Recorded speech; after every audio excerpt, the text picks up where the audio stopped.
Okay, how's it going? This is Adam Hawkins again coming to you from Group 9. This is Adam Hawkins and Braden Hort. We're going over Chapter 9 from the CIT 260. We're studying the DevOps Handbook, how to create world-class agility, reliability, and security in technology organizations.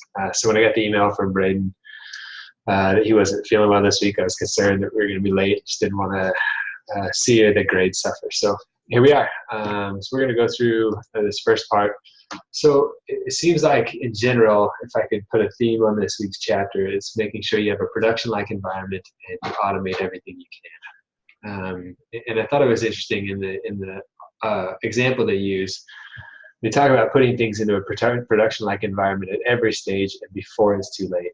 I think it's interesting because they use the example of the company that was 10 stages behind and constantly getting worse and worse.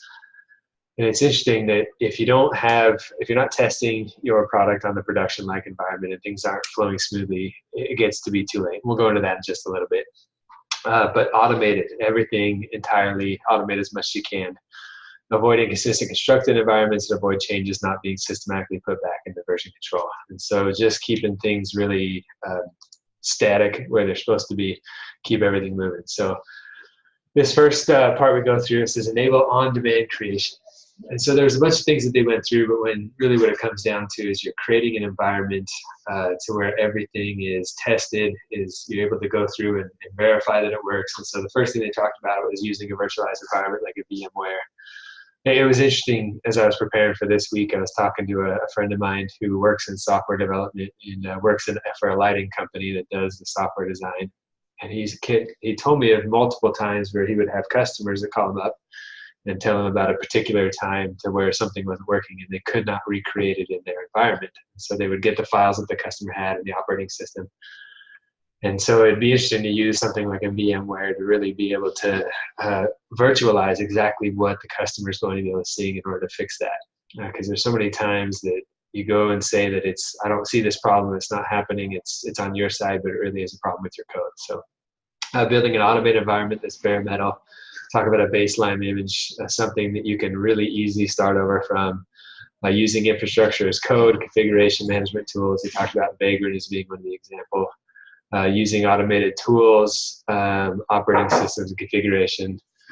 Carlos, I'm on the call, give me a minute. So using automated operating systems, configuration tools, stuff like that. Assembling an environment from a set of virtual images and containers.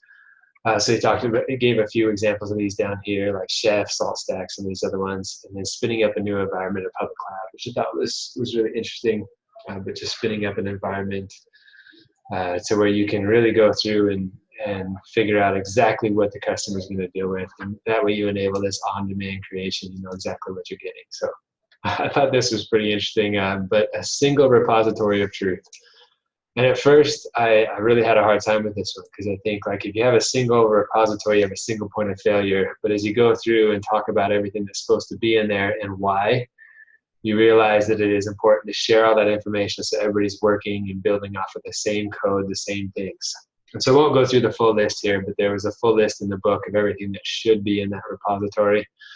But everything that every developer would need in order to keep the project moving, to make sure that the testing can happen on time, to make sure that it's the right environment, the development and operations all have the same thing in one repository where everybody can work on it, can work with it, can change things. And, at first, the reason I kick back against it so much because you think, well, if everybody's building off the same repository, somebody's going to mess something up or overwrite somebody else's code. But they really have some strong arguments for it. So who am I to stand in the way of progress? So I thought this was interesting too. I also am taking a class right now. So the principle is rebuild rather than repair. I'm taking a web front-end development class right now, and where it talks about it's quicker to rebuild rather than repair when things go wrong. And at first, the reason why I had such a hard time with this is just because like writing this code for this web page we're doing, why would I want to start over from scratch? But I found over the last couple of weeks that when something goes wrong, when the picture is wildly out of proportion, if I just start fresh again and go back through because it's so hard to find that one line of code that's messed up. But they used a very morbid example of pets versus cattle, to where if you look at your project as a pet, rather than cattle, you're less than likely to want to kill it and start all over again. So that was a little morbid, but it is what it is. So repeatable environment creates a system, replicated change everywhere in immutable infrastructure. There's no manual changes. You just start over from scratch and keep things going. So, and I think the thing they wanted to avoid was just those catastrophic failures that can come from these kind of things. So I thought this part of the chapter was really interesting too. It's not done until it's run. And even when we say it's run, you verify that the application runs in production-like environments. And so it shortens the development intervals, and long intervals lead to worse outcomes. I think the more somebody analyzes and works at it, the worse it can get. But not just running it, but running it in a production to where the same type of environment that your customer is going to be seeing, that the operations people are going to be seeing, whoever it is that's using it. It says done is more than just correct code functionality. It means we have integrated, tested, worked on a potential shippable code, and tested in a production-like environment. So of course everything works beautiful. I ran into this on my own web page this week. It looked beautiful on my computer, and then all of a sudden you switch over to a different platform, like instead of Chrome, it was on Internet Explorer, and everything's out of line and looks terrible. And so really focusing on a production-like environment is important. So tools of the trade. And again, when it talks about this in production-like environments, you want to use the same type of monitors, the same logging, deployment. By doing this, we have familiarity and experience that will help us smoothly deploy and run, as well as diagnose and fix our service when it is production. So going back to my friend who does lighting, it was interesting because he found a bug that would happen with a certain monitor because it wasn't picking up a certain light, whatever you call it, like a light filter. It wouldn't pick up and show it on that monitor. And so the people thought they were putting the code in, it just wasn't working. So you have to, even going as down as the same peripherals that everybody uses.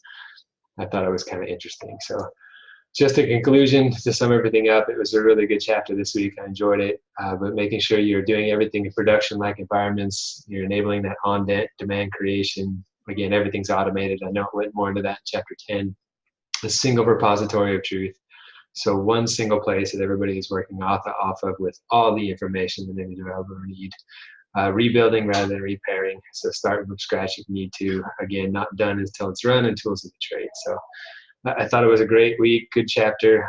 Hope Braden gets feeling better. Thank you so much for your time.